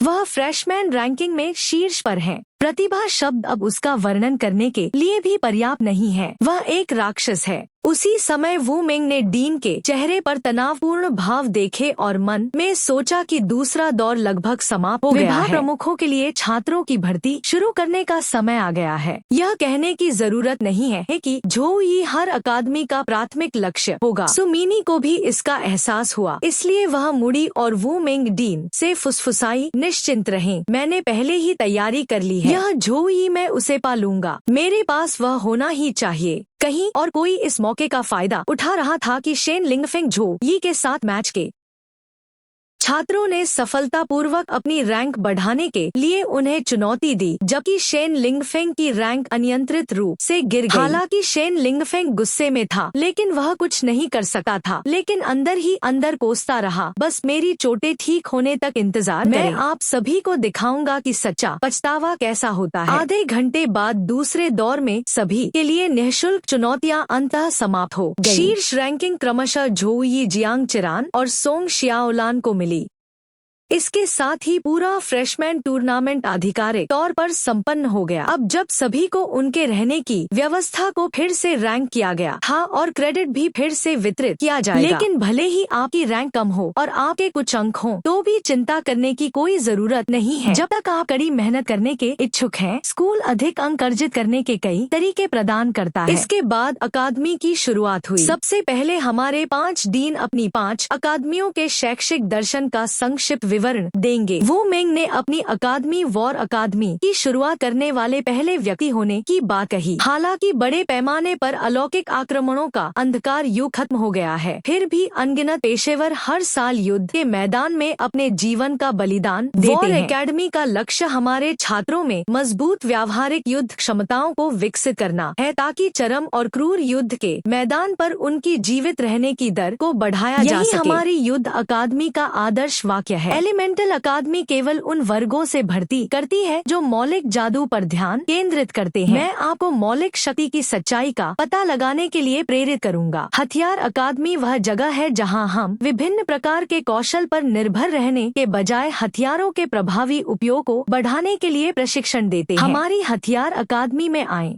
केवल अपने शरीर और एक हथियार के साथ आपके पास परम शक्ति होगी। टैक्टिक्स अकादमी को छात्रों को प्रभावी कमांड और परिचालन समन्वय क्षमताओं के साथ प्रशिक्षित करने के लिए डिजाइन किया गया है। इससे कोई फर्क नहीं पड़ता कि आपका पेशा क्या है, हमारी टैक्टिक्स अकादमी में शामिल हो। मुझे यकीन है कि हर कोई जानता है कि युद्ध में शीर्ष स्तरीय रणनीतिकार पूरी सेना की हताहत दर को काफी कम कर सकते हैं। मजबूत लॉजिस्टिक सिस्टम किसी भी ऑपरेशन की सफलता की नींव है। आप सभी जीवन स्तरीय पेशेवरों को नमस्कार। हमारी लॉजिस्टिक्स अकादमी चुने। यहाँ हालांकि हम अपनी युद्ध कौशल के लिए नहीं जाने जाते हैं, आप जीवन व्यवसायों के बारे में विशेष ज्ञान सीखेंगे। एक बार जब हम परिपक्व हो जाएंगे तो कौन जानता है कि लड़ाकों को भी हमसे मदद की भीख मांगनी पड़ेगी। हाँ, जैसे ही लॉजिस्टिक्स अकादमी के डीन ने यह कहा, वह दिल खोलकर हंसे और अपने पेट पर थप्पड़ मारा और अन्य डीन से कामना की कि वे दिखावा करें कि वे उसे नहीं जानते हैं। वू मेंग ने अपना गला साफ किया और निष्कर्ष निकाला कि अकादमियों के बारे में प्रासंगिक जानकारी पूरी तरह से पेश की गई है। छात्र अब अपनी पसंदीदा अकादमी का चयन करने के लिए सिस्टम में लॉग। भाई झोउ यी, आप कौन सी अकादमी चुनना चाहते हैं? झांग चिरान ने पूछताछ की। झोउ यी चुप रहा और उसकी आंखें अपने फोन स्क्रीन पर टिकी रहीं। तभी वू मेंग ने झोउ यी को एक प्रस्ताव दिया। छात्र झोउ यी, यदि आप युद्ध अकादमी में आते हैं तो मैं आपका निजी शिक्षक बन जाऊंगा। एक निजी शिक्षक? झोउ यी ने उत्सुकता से पूछा। वू मेंग ने बताया कि प्रत्येक शिक्षक निजी शिक्षण के लिए एक उत्कृष्ट छात्र को भर्ती कर सकता है। एक निजी शिक्षक के पास मौजूद संसाधनों को भी उस छात्र के लिए प्राथमिकता दी जाएगी। इसके अलावा मैंने आपके लिए कुछ स्वागत योग्य उपहार तैयार किए हैं, जिनमें 3 एरेंग कौशल पुस्तकें और 1 एरेंग संसाधन विनिमय टोकन शामिल है। रुकिए, अन्य डीन भी यूनिकॉर्न शिकार में शामिल होने लगे। झोउ यी के लिए निजी ट्यूटर चुनना कोई छोटी बात नहीं है। आपको इस पर सावधानी पूर्वक विचार करने की आवश्यकता है। यदि आप हमारी एलिमेंटल अकादमी में आते हैं तो मैं गारंटी देता हूं कि मैं आपको पौराणिक उपकरणों का पूरा सेट प्रदान करूंगा। हथियार अकादमी के डीन, जो युद्ध अकादमी के डीन के बगल में खड़े थे, ने अचानक एक प्रस्ताव के साथ झोउ यी के ठीक सामने आने के लिए एक त्वरित आंदोलन तकनीक का इस्तेमाल किया। जब तक आप हथियार अकादमी के सदस्य बन जाते हैं, तब तक कोई भी बाहरी संसाधन जो आपकी ताकत को बढ़ा सका है, उसे आप चुन सकते हैं और स्वतंत्र रूप से उपयोग कर सकते हैं। अरे, मैं यहाँ सबसे पहले आया था, वू मेंग ने ऊपरी मंजिल से शिकायत की। आप इसमें पहले आओ। पहले पाँव को कैसे ला सकते हैं? यहाँ कुंजी ईमानदारी है। झोउ यी ने अजीब तरह से अपनी ठुड्डी खुजलाते हुए मन ही मन सोचा कि यह सब अजीब तरह से परिचित लग रहा है, जैसे कि यह पहले भी हुआ हो। यह दृश्य देखकर अन्य छात्र भी ईर्ष्या से भर उठे। 3 डीन व्यक्तिगत रूप से झो यी के लिए प्रतिस्पर्धा कर रहे हैं। क्या यह विशेष सुविधा प्रवेश परीक्षा के शीर्ष स्कोरर के लिए आरक्षित थी? यह किसी को भी ईर्ष्या से हरा भरा बनाने के लिए काफी है। एक निजी शिक्षक का छात्र होना किसी कबीले में प्रत्यक्ष शिष्य होने के बराबर है। साथ ही आपको ट्यूटर के संसाधनों तक प्राथमिकता पहुंच मिलती है। लेकिन क्या ये 3 डीन जो शर्तें पेश कर रहे हैं, क्या वे कुछ ज्यादा ही उदार नहीं है? एरंग कौशल पुस्तकें पहले से ही अविश्वसनीय रूप से दुर्लभ हैं, लेकिन एलिमेंटल अकादमी के डीन और भी अधिक भव्य हैं और पौराणिक उपकरणों ओल्ड झो और ओल्ड सॉन्ग इस बार वास्तव में धूम मचा रहे हैं। मुझे हथियार अकादमी मिलती है, लेकिन एलिमेंटल अकादमी एक पवित्र शूरवीर को छीनने की कोशिश क्यों कर रही है? जैसे ही वू मेंग चुपचाप अपने 2 पुराने दोस्तों को कोस रहा था, उसने प्रिंसिपल को कुछ चौंकाने वाली बात कहते हुए सुना, झो यी मेरा सीधा शिष्य बन गया। प्रमुख सभी की निगाहें प्रिंसिपल वांग हुई की ओर टिक गईं। मैं आपके लिए ब्लड लाइन फ्यूजन अनुष्ठान करूंगा। 1 से अधिक बार उन्होंने इसके बारे में बात की है। ब्लड लाइन फोर्जिंग तकनीक क्या है? यह एक निषिद्ध जादू है जिसके प्रदर्शन के लिए अन्य जातियों के रक्त को मिलाने की आवश्यकता होती है। यह जादू आपको एक विशेष रक्त रेखा प्रदान कर सकता है। यह तकनीक आपके शारीरिक गठन में उल्लेखनीय रूप से सुधार करेगी और प्रत्येक स्तर ऊपर जाने पर आपको और भी अधिक निःशुल्क विशेषता अंक और कौशल अंक प्राप्त होंगे। वह खबर जो प्रिंसिपल वांग सुनना चाहते थे और वह झो यी को एक छात्र के रूप में लेना चाहते थे, ने तुरंत अन्य छात्रों को तुरंत वर्जित स्तर के जादू की पेशकश करते हुए हंगामा खड़ा कर दिया। थोड़ा ज्यादा नहीं है? आपको यह समझना होगा कि प्रिंसिपल वांग हुई के सबसे वरिष्ठ शिष्य स्काई डांस गिल्ड के गिल्ड मास्टर हैं, जो पूरे झोंगक्सिया राष्ट्र में शीर्ष गिल्ड है। यदि झो यी प्रिंसिपल का शिष्य बन जाता है तो वह रातों रात शीर्ष पर पहुँचने के लिए उस व्यक्ति के संपर्कों का उपयोग करने में सक्षम हो जाएगा। सामने खड़े शेन लिंगफेंग ने यह सुना और उसके दिल में ईर्ष्या और भी प्रबल हो गई। वह कमीना बहुत भाग्यशाली है। यदि झो यी नहीं होती तो मैं नंबर 1 नवसिखुआ होता और मैं प्रिंसिपल वांग हुई जैसा शक्तिशाली समर्थक पाने वाला व्यक्ति होता। झू हुआयांग जानता था कि वह वांग हुई के साथ प्रतिस्पर्धा नहीं कर सकता और केवल कड़वाहट से मुस्कुरा सकता है। मैंने कभी नहीं सोचा था कि झो यी की अपील इतनी मजबूत होगी कि प्रिंसिपल खुद भी कोई कदम उठाने से खुद को रोक नहीं पाएंगे। जब झो यी की बात आती है तो अभी भी बहुत सारे आश्चर्य बाकी हैं। वांग हुई ने कुछ निकाल कर उसे सौंपते हुए जवाब दिया, एक इनाम है जिसे स्नो ड्रैगन कोर के ग्रैंड मार्शल ने विशेष रूप से आप तक पहुंचाने का काम मुझे सौंपा है। शेन लिंगफेंग ने इसे तुरंत पहचान लिया। एक स्वर्ण पदक, वह कैसे संभव है? यहाँ तक कि निंगान के 8 महान परिवारों में से एक शेन परिवार के पास भी स्वर्ण पदक नहीं था। इतनी दुर्लभ चीज अर्जित करने के लिए झो यी ने संभवतः क्या किया होगा? हे भगवान, क्या मैं चीजें देख रहा हूँ? यह सम्मान का पदक है, सोंग हाओलान ने सदमे में कहा। जियांग चिरान ने उत्साह से कहा, और यह एक स्वर्णिम योगदान पदक है। मेरे पिता वर्षों तक अग्रिम मोर्चे पर लड़े और केवल एक रजत पदक ही हासिल कर पाए। झोंगक्सिया राष्ट्र की सभ्यता को आगे बढ़ाने में सभी बाधाओं को पार करने वाले उत्कृष्ट योगदानकर्ताओं की मान्यता। झो यी ने पदक का विवरण पढ़कर खुद को आश्चर्यचकित कर दिया कि वास्तव में उसने झोंगक्सिया राष्ट्र के लिए इतना महत्वपूर्ण योगदान दिया था। मानो उसके दिमाग को पढ़ते हुए वांग हुई ने समझाया कि मैं रेजिंग विंड्स माउंटेन रेंज में आपके प्रदर्शन के बारे में सब कुछ जानता हूँ। आपने इस स्वर्णिम योगदान पदक से कहीं अधिक अर्जित किया है। प्रचंड पवन पर्वत श्रृंखला, लेकिन केवल एक राक्षसी सेना का सफाया करना योगदान पदक अर्जित करने के लिए पर्याप्त नहीं होना चाहिए। क्या इस कहानी में और भी कुछ हो सकता है? विचार में खोए हुए झो यी ने फिर भी उपहार स्वीकार कर लिया और धन्यवाद कहना नहीं भूला। प्रिंसिपल झू हुआयांग चिढ़कर हंसे। झो यी इतना औपचारिक क्यों? आप अब भी उसे प्रिंसिपल कह रहे हैं?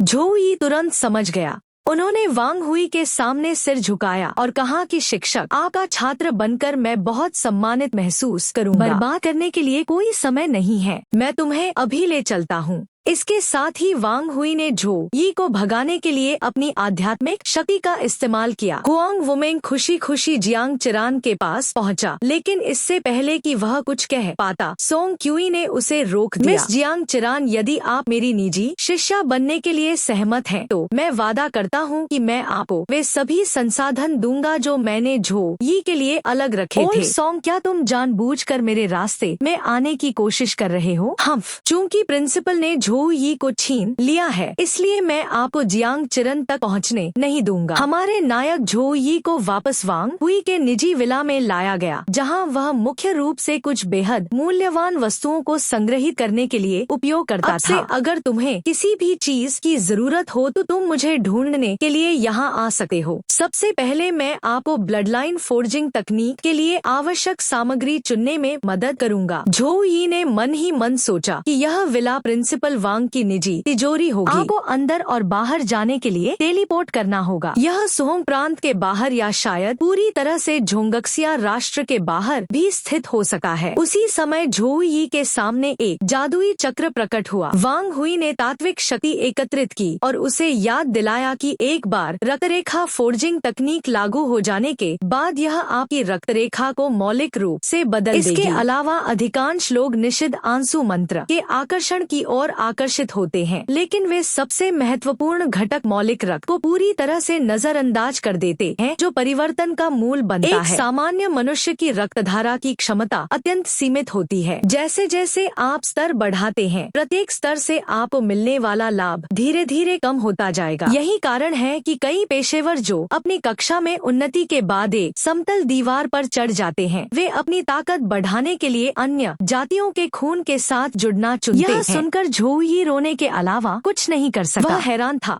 क्या आपका मतलब है कि अपने स्तर पर भी आप अभी भी आगे बढ़ने की कठिनाई के बारे में चिंतित हैं? लेकिन निश्चित रूप से किसी पेशेवर के तीसरी श्रेणी की उन्नति के बाद हर एक स्तर पर भारी मात्रा में अनुभव की आवश्यकता होती है। अभी मैं लेवल 64 पर हूँ। समान स्तर का एक अलौकिक प्राणी आमतौर पर एक प्रभु श्रेणी का योद्धा होता है, जिसे आसानी से हराना लगभग असंभव है। मैंने तुम्हारे लिए 3 प्रकार का मौलिक रक्त तैयार किया है। वे एंजल रेस, टाइटन रेस और ड्रैगन रेस से हैं। ये सभी दैवीय वंश से हैं। ब्लडलाइन फोर्जिंग तकनीक आपको एक विशेष ग्रेड ब्लडलाइन प्रदान कर सकती है, इसलिए आपको केवल इन 3 प्रारंभिक रक्तों में से एक को चुनने की आवश्यकता है। देवदूत प्रारंभिक रक्त एक महादूत के अवशेषों से निकाला गया सार है। एंजल रेस प्रकाश के देवता के दिव्य वंशज हैं।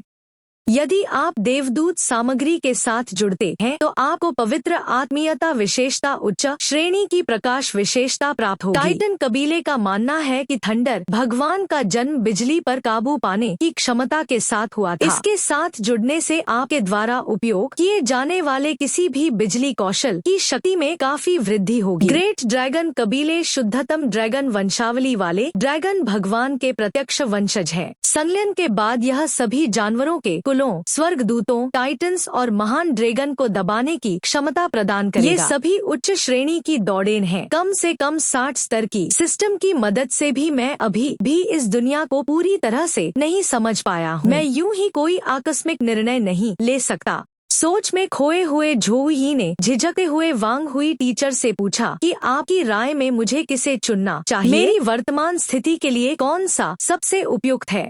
इन 3 अविश्वसनीय रूप से दुर्लभ रक्त तत्वों का सामना करके कोई भी सामान्य युवा अभिभूत हो जाएगा। वे संभवतः अपने विवेक से काम लेंगे और यादृच्छिक रूप से किसी एक को चुन लेंगे। तथ्य यह है कि वह ऐसे महत्वपूर्ण क्षण में सलाह मांगने के लिए पर्याप्त तर्कसंगत रह सकता है। यह साबित करता है कि यह बच्चा कितना शांत और शांतचित्त था। वांग हुई ने सलाह देने से पहले मन ही मन उनकी प्रशंसा की। टाइटन रक्तसार और ग्रेट ड्रैगन रक्तसार दोनों बहुत शक्तिशाली है, लेकिन संलयन के बाद वे मुख्य रूप से आपकी ऊर्जा और जादुई क्षमताओं को बढ़ाएंगे। प्रकाश के देवता के साथ आपके मजबूत संबंध को ध्यान में रखते हुए एंजल रक्तसार सबसे अच्छा विकल्प हो सकता है कि आप अपनी बेतहाशा कल्पना से भी ऊपर का स्तर हासिल कर लें। कुछ विचार के बाद झोउ यी ने अंततः वांग हुई की सलाह का पालन करने का फैसला किया और एंजल रक्तसार को चुना। ऐसा लगता है कि एंजल ब्लड एसेंस आपके लिए एकदम उपयुक्त है। आप मेरे 5वें छात्र हैं। आपके पास 4 उच्च वर्ग के लोग हैं जो आपसे पहले आए थे। मौका मिलने पर मैं आपको उनसे मिलवाऊंगा। शिक्षक, मेरा एक और प्रश्न है। आपने मुझे उत्कृष्ट योगदान का वह पदक क्यों दिया? सिर्फ एक राक्षसी सेना को नष्ट करने के लिए? ऐसा कोई रास्ता नहीं है जो इतना मूल्यवान पदक अर्जित करने के लिए पर्याप्त हो। वांग हुई ने गंभीर भाव से उत्तर दिया। ठीक है, मैं इसे अब आपसे नहीं छिपाऊंगा। रेजिंग विंड्स पर्वत श्रृंखला में राक्षसी सेना के आपके विनाश ने उनकी योजनाओं सेना ने पाया कि अन्य सांसारिक जीव मध्यम आकार की दरारों के माध्यम से आक्रमण कर सकते हैं। यह सुनकर झोउ यी को तुरंत स्थिति की गंभीरता का एहसास हुआ। क्या इसका मतलब यह है कि हुक्सिया राष्ट्र में ढेर सारे अलौकिक जीव छिपे हुए हैं? यह सही है। पूरे हुक्सिया राष्ट्र में प्रारंभिक जांच से पहले ही विभिन्न स्थानिक दरारों से 100 अन्य प्राणियों का पता चल चुका है। सौभाग्य से वे सभी जीव निम्न स्तर के हैं, इसलिए सेना उन्हें संभाल सकती है। देश भर में कई सेनाओं को इन अलौकिक प्राणियों को खत्म करने का आदेश दिया गया है। भविष्य में स्कूल प्रणाली संबंधित मिशन भी जारी करेगी। मेरे छात्र के रूप में मुझे आशा है कि आप स्कूल प्रणाली के छात्र बन जाएंगे। मुझे आशा है कि आप अपने वरिष्ठों की तरह मजबूत होंगे और राष्ट्र के लिए अपनी ताकत का योगदान देंगे। झोउ यी ने अपनी मुठ्ठियां भींच ली। उसकी अभिव्यक्ति दृढ़ थी और उसने हाँ शिक्षक उत्तर दिया। वांग हुई ने झोउ यी को एक क्यूब सौंपा और उसे कुछ निर्देश दिए। रक्तरेखा संलयन अनुष्ठान के लिए कुछ तैयारी की आवश्यकता होती है। घर जाओ और थोड़ा आराम करो। यह परिवहन उपकरण ले। कल सुबह 9 बजे मेरे घर आने के लिए इसका उपयोग करें। अगली सुबह झोउ यी ने देखने के लिए अपना सिस्टम पैनल खोला। मुझे इनमें से कौन सा पुरस्कार चुनना चाहिए? शिक्षक ने पहले उल्लेख किया था कि रक्त संलयन अनुष्ठान की प्रभावशीलता किसी के स्वयं के संविधान और ठीक है भाग्य पर निर्भर करती है। दूसरे शब्दों में भाग्य। यह सोचकर झोउ यी ने भाग्य औषधि को चुना। एस रैंक भाग्य औषधि पीने के बाद उपयोगकर्ता को 12 घंटों के लिए अविश्वसनीय भाग्य प्रदान करता है। मुझे आशा है कि उस राक्षस को मारने से मुझे जो एस रैंक भाग्य औषधि मिली है वह वास्तव में काम करती है। इसके साथ ही झोउ यी ने औषधि पी ली और फिर एक यादृच्छिक खजाना खोलने के लिए आगे बढ़ा। बधाई हो, आपने एस रैंक प्राकृतिक खजाना ड्रैगन्स माउथ प्राप्त कर लिया है। ड्रैगन संघनन फल। ड्रैगन कंडेंसेशन फ्रूट एक अजीब फल है जो एक विशाल ड्रैगन की लाश से उगाया जाता है। इसे खाने से किसी की शारीरिक संरचना में काफी सुधार हो सकता है और जादुई क्षति बढ़ सकती है। झोउ यी खुशी से उछल पड़ा। एक एस रैंक प्राकृतिक खजाना। मेरे द्वारा पहले खोले गए सभी बेतरतीब खजाने से मुझे बेकार कबाड़ मिला। इस भाग्य औषधि ने वास्तव में मुझे जैकपॉट हासिल करने दिया। यह शिक्षक वांग हुई के साथ उनकी नियुक्ति का समय था, इसलिए झोउ यी ने योजना के अनुसार अपने शिक्षक के घर जाने के लिए तुरंत परिवहन उपकरण का उपयोग किया। जब वह पहुँचे तो उन्होंने झू हुआयांग को वांग हुई हेडमास्टर से यह कहते हुए सुना कि क्या आप वाकई इस बारे में निश्चित हैं? एंजल कबीले के दिव्य वंशजों के अवशेष अविश्वसनीय रूप से दुर्लभ हैं। एंजल ब्लड एसेंस बनाना स्वर्ग में चढ़ने जितना ही कठिन है। उस रक्तसार के एक हिस्से पर पूरी सेना खुले में लड़ रही होगी। मैं किसी ऐसे व्यक्ति की प्रतीक्षा कर रहा था जिसे मैं वास्तव में यह रक्तसार देने को तैयार था। झोउ यी वह है जिसे मैंने चुना है। मैं उससे बहुत संतुष्ट हूँ, इसलिए मेरी ओर से कोई अनिच्छा नहीं है। उस समय झोउ यी ऐसे बोला जैसे उसने कुछ सुना ही न हो। शिक्षक डीन झू। वांग हुई ने झोउ यी की ओर देखा और मुस्कुराते हुए कहा, बहुत बढ़िया। ऐसा लगता है कि आपने अपने शरीर को उसकी चरम स्थिति में सफलतापूर्वक समायोजित कर लिया है। यहाँ आओ। यह रक्तरेखा संलयन अनुष्ठान है जिसे मैंने आपके लिए तैयार किया है। अपनी शर्ट उतारें और जादू सर्कल के केंद्र में बैठें। झोउ यी ने वैसा ही किया जैसा उसे बताया गया था। तब वांग हुई ने झू हुआयांग डीन झू से कहा कि यदि आप कृपया संरचना को सक्रिय करेंगे तो मैं इसके पास पहरा दूंगा। झू हुआयांग ने सक्रियण शुरू करने से पहले उत्तर दिया। मैजिक सर्कल रक्तरेखा संलयन अनुष्ठान की शुरुआत को सक्रिय करता है। तुरंत झोउ यी प्रकाश तत्व के प्रकाश में आच्छादित हो गया, लेकिन कुछ ही देर बाद वह सुनहरी रोशनी पाले की नीली रोशनी से बुझ जाती है। यह देखकर झू हुआयांग आश्चर्यचकित हुए बिना नहीं रह सका। यह ठंडी शक्ति भयानक है। तो झोउ यी के शरीर में एक विशेष रक्तरेखा है। कुछ ही देर में पूरा विला बर्फ की मोटी परत से ढक गया।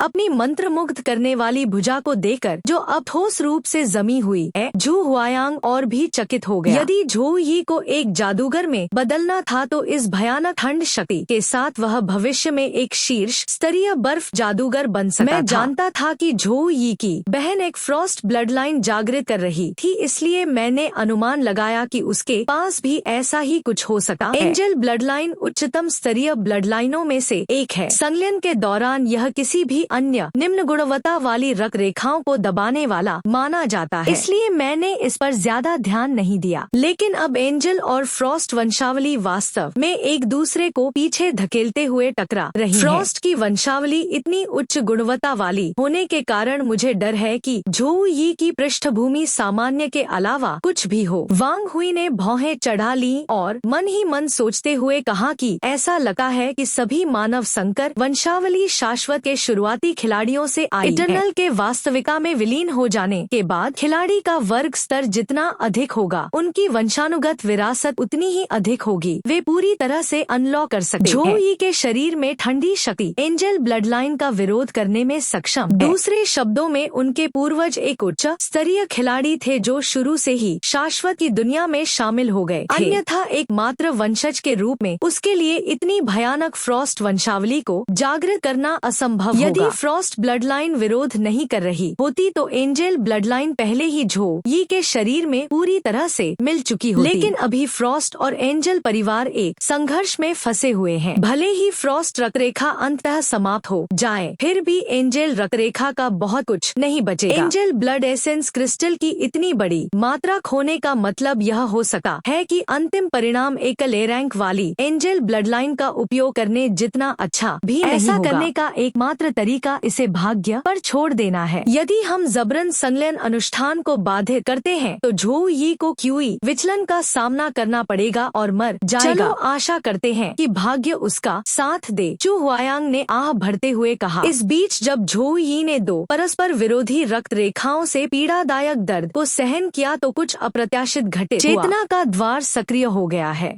क्या आप मानसिक क्षेत्र में प्रवेश करना चाहते हैं? अपने अवचेतन में झोउ यी ने खुद को एक अलग स्थान पर पाया। दूर से एक देवदूत उसे देखकर मुस्कुराया और कहा, मेरे बच्चे, आखिरकार तुम आ ही गए। क्या यह मेरा मानसिक स्थान? जबकि झोउ यी अभी भी संदेह में था, देवदूत ने कहा, मेरे बच्चे को भगवान का आशीर्वाद प्राप्त करने के लिए बधाई। भगवान ने मुझे तुम्हें सच्ची शक्ति प्रदान करने के लिए भेजा है। आप नैतिकता से बंधे या सिद्धांतों से सीमित नहीं होंगे। आपको केवल अपनी इच्छाओं और इच्छा का पालन करने की आवश्यकता होगी। तो क्या आप इस शक्ति को स्वीकार करने को तैयार हैं? लेकिन उस हुड के पीछे वह चेहरा नहीं था जो एक देवदूत का होना चाहिए था, बल्कि एक राक्षस की क्रूर मुस्कान थी। कितना घृणित! उसे देखने मात्र से ही मैं अपनी पवित्र प्रकाश गदा को बुलाने और उसे वहीं पर नष्ट करने के लिए क्यों उत्सुक हो उठता हूँ। मेरे बच्चे, डरो मत, बस इस धन्य उपहार को स्वीकार करें। आपको एक ऐसी शक्ति प्राप्त होगी जिसे आपने पहले कभी नहीं जाना होगा। जैसे ही नकली एंजल बोली, उसने झोउ यी की ओर हाथ बढ़ाया, लेकिन एक सेकंड बाद उसने सीधे चेहरे पर गदा ले ली। झोउ यी ने राहत की अनुभूति महसूस करते हुए गदा को अपने कंधे पर रखा। आह, बहुत बेहतर। मुझे वास्तव में सिर्फ अपने अंतर्ज्ञान पर भरोसा करना चाहिए। इस बीच कहीं और महिला एंजल हेंग याओ झोउ यी को देख रही थी और वह उसे देखकर हंसने से खुद को नहीं रोक सकी। उसकी दासी ने उसकी ओर प्रश्नवाचक दृष्टि से देखा। यह कुछ भी नहीं है, मैंने अभी किसी को देखा, बहुत ही रोचक। इसके साथ ही उसने यह सोचते हुए हाथ हिलाया कि बच्चे, मुझे निराश करने की हिम्मत मत करो, कार्रवाई पर वापस जाएं। झोउ यी द्वारा शारीरिक रूप से हमला किए जाने के बाद नकली एंजल चिल्लाया कि तुम क्या कर रहे हो? क्या तुम में किसी दिव्य प्राणी की अवहेलना करने का साहस है? परमेश्वर दंड देगा और यह सुनिश्चित करेगा कि तुम बिना कब्रगाह के मर जाओ। अब इसी क्षण अपने घुटनों पर बैठ जाओ और भगवान से दया की प्रार्थना करो। मैं उसकी ओर से आपको क्षमा करने पर विचार कर सकता हूँ। कोई जरूरत नहीं है। झोउ यी ने युद्ध की स्पष्ट घोषणा करने वाले नकली देवदूत पर अपने हथियार का निशाना साधा। हे छोटे लड़के, तुम सच में नहीं जानते कि तुम्हारे लिए क्या अच्छा है। नकली परी के होठों पर क्रूर मुस्कान लौट आई। उसने बेहद नुकीले नाखूनों वाला एक हाथ बढ़ाया और अपनी मुट्ठी भींच ली। झोउ यी को बांधने के लिए तुरंत हजारों जंजीरें टूट गईं और उसके चारों ओर अनगिनत रकलाल आंखें दिखाई देने लगी। नकली देवदूत संतुष्टि से हंसा। कितनी सुखद ध्वनि! यह मेरा अनादर करने की कीमत है। ममफ, तुम तो बस दुष्ट परमेश्वर के सेवक हो। जैसे ही झोउ यी ने बोलना समाप्त किया, उसके चेहरे पर तमाचा जड़ दिया गया। ढीठ मूर्ख छोटे लड़के, तुमने सफलतापूर्वक मेरे स्वामी की रुचि जगा दी है। मेरे स्वामी ने तुम्हें तुम्हारे पापों से शुद्ध करने के लिए विशेष रूप से मुझे यहाँ भेजा है। अपने आप को आशीर्वाद दे, क्योंकि गुरु आपको सही रास्ते पर ले जाएगा। इसके तुरंत बाद बुरी ताकत ने झोउ यी की चेतना को लगातार भ्रष्ट करना शुरू कर दिया। उसी समय बाहर झोउ यी के शरीर के चारों ओर एक काली आभा घूम गई। इसे दुष्ट भगवान की शक्ति के रूप में पहचानते हुए वांग हुई ने तुरंत जादू के चक्र को टूटने से रोकने के लिए इसका इस्तेमाल किया। सभी यह सोच रहे थे कि दुष्ट ईश्वर की शक्ति एक देवदूत के रक्त में कैसे प्रकट हो सकती है, जब तक कि उस देवदूत के अवशेष दुष्ट ईश्वर द्वारा मारे गए किसी व्यक्ति के न हो। वांग हुई द्वारा जोड़ी गई ऊर्जा को देकर वह संरचना से बाहर हो गई। झू हुआयांग का चेहरा बिल्कुल पीला पड़ गया। यह तो बुरा हुआ, झोउ यी खतरे में है। दुष्ट परमेश्वर की शक्ति स्वर्गदूतों की शक्ति को नष्ट करने के लिए किसी भी आवश्यक साधन का उपयोग करेगी। तभी वांग हुई का चेहरा खिल उठा। जरा ठहरिए, ऐसा लगता है कि झोउ यी के शरीर में दिव्य शक्ति बिल्कुल भी कमजोर नहीं हो रही है। इसके विपरीत यह और मजबूत होता जा रहा है। बर्फ और देवदूत रक्त रेखाएं धीरे धीरे उस अंधेरे आभा पर हावी होने लगी और वापस अपने अवचेतन में झोउ यी ने इन दो खूनों की सहायता से धोखेबाज देवदूत की जंजीरों को तोड़ दिया, जिससे वह पूरी तरह से स्तब्ध रह गई। वह बस इस लड़के की आत्मा को निगलने ही वाली थी, तो इतनी अपार दैवीय शक्ति अचानक कैसे प्रकट हो गई। झोउ यी अब बर्फ के पंखों वाले प्रकाश के योद्धा में बदल गया था। उसने अपनी पीठ से एक हथियार निकाला और सीधे धोखेबाज देवदूत पर वार कर दिया। नकली देवदूत गायब हो गया और उसकी जगह दुष्ट भगवान के सेवक का असली रूप आ गया। उसने जोर से चीख निकाली, छोटा बच्चा, क्या तुम मुझे गुदगुदी करने की कोशिश कर रहे हो? आपका प्रतिरोध मेरी योजना के लिए एक छोटी सी असुविधा से अधिक कुछ नहीं है। इसके साथ ही दुष्ट भगवान के सेवक ने फिर से झोउ यी की ओर अपनी लोहे की जंजीरें फेंक दी, लेकिन वे केवल बर्फ की दीवार को तोड़ने में कामयाब रहे। जबकि मिनियन अभी भी सदमे से उबर रहा था। उसके पैरों के नीचे एक जादुई चक्र दिखाई दिया और उसमें से तेज बर्फ की स्पाइक्स निकली, जिसने उसके शरीर को छेद दिया। मैं गर्मजोशी से किए गए स्वागत की सराहना करता हूँ, लेकिन जिसे तुम मनुष्य ऊर्जा कहते हो वह और कुछ नहीं बल्कि देवताओं द्वारा प्रदत्त प्रकाश का एक छोटा सा कण। गुरु के सबसे समर्पित अनुयायी के रूप में मेरे पास जो शक्ति है वह एक ऐसी शक्ति है जिसे आप जैसा साधारण मनुष्य कभी नहीं समझ सकता है। मिनियन का शरीर विशाल हो गया और उसके चारों ओर हजारों आँखों ने झोउ यी पर विनाश की किरणें छोड़ी। और फिर भी झोउ यी आसानी से उन घातक किरणों में से हर एक को चकमा देने में कामयाब रहा, जैसा कि मैंने एक ईंट से उम्मीद की थी। तुम्हें बस इतना पता है कि कैसे भागना है। इसके साथ ही दुष्ट भगवान के सेवक ने झोउ यी को बांधने के लिए अपनी जंजीरों का इस्तेमाल किया, अपना अंतिम हमला शुरू करने से पहले उसे स्थिर करना। लेकिन उसने कभी यह उम्मीद नहीं की थी कि झोउ यी जंजीरों को तोड़ देगा और उसके विनाशकारी प्रहार से सफलतापूर्वक बचने के लिए एक ढाल तैयार कर लेगा।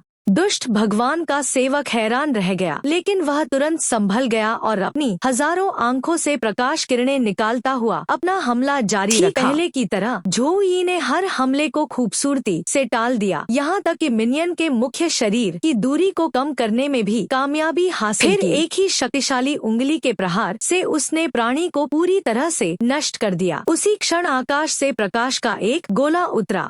झोउ यी ने अपनी शक्ति वापस ले ली और क्षेत्र को स्वीकार करने के लिए आगे बढ़े। तुरंत ही बाहर प्रकाश का एक खंभा गिरा और झोउ यी पर छा गया, जिससे झू हुआयांग और वांग हुई दोनों स्तब्ध और प्रसन्न हो गए। एक देवदूत की शक्ति है जिसने दुष्ट ईश्वर की ऊर्जा को पूरी तरह से शुद्ध कर दिया है। बर्फ की रक्तरेखा के साथ देवदूत रक्तरेखा का संलयन एक अविश्वसनीय रूप से सरल मेल प्रतीत होता है। धीरे धीरे लुप्त होने से पहले झोउ यी को पीछे से गले लगाते हुए एक देवदूत की आकृति दिखाई दी, जो यह संकेत दे रही थी कि संलयन प्रक्रिया आधिकारिक तौर पर पूरी हो गई। झू हुआयांग ने अपनी लंबी दाढ़ी पर हाथ फेरा और मुस्कुराते हुए कहा कि झोउ यी की किस्मत वास्तव में अविश्वसनीय है। यह सोचना कि ऐसे महत्वपूर्ण क्षण में उसे प्रकाश के देवता का आशीर्वाद प्राप्त होगा, जो निश्चित विनाश को एक महान अवसर में बदल देगा। वांग हुई अपने गर्व को छिपा नहीं सके और उन्होंने मुस्कुराते हुए अपने पसंदीदा छात्र झो यी से पूछा कि अब आप कैसा महसूस कर रहे हैं? झो यी ने उत्तर दिया, ऐसा महसूस होता है जैसे मेरी ताकत में भारी उछाल आया है। तभी अधिसूचना पैनलों की एक श्रृंखला दिखाई दी और झो यी उसकी आंखों के सामने आ गया। विशेष रक्तरेखा 6 पंखों वाली देवदूत रक्तरेखा प्रतिभा दिव्य ऋण प्रकाश रैंक। प्रकाश के दिव्य ऋण के साथ आपको प्रकाश और बर्फ तत्वों के प्रति अत्यंत उच्च आकर्षण होगा। रक्तरेखा के और अधिक विकास के साथ साथ अन्य तात्विक जादुओं के प्रति आपकी रुचि भी धीरे धीरे बढ़ेगी। Blood line talent magic immunity B+ rank दुश्मनों द्वारा किए गए मंत्रों और कौशलों से प्रतिरक्षित होने की एक निश्चित संभावना प्रदान करता है, जिसमें स्टन क्लींस और अन्य कौशल शामिल हैं जो सीधे नुकसान नहीं पहुंचाते हैं। वाली देवदूत वंशावली और उसके ऊपर मुझे 2 रक्तवंशीय प्रतिभाएं विरासत में मिली। झो यी ने चिल्लाकर कहा।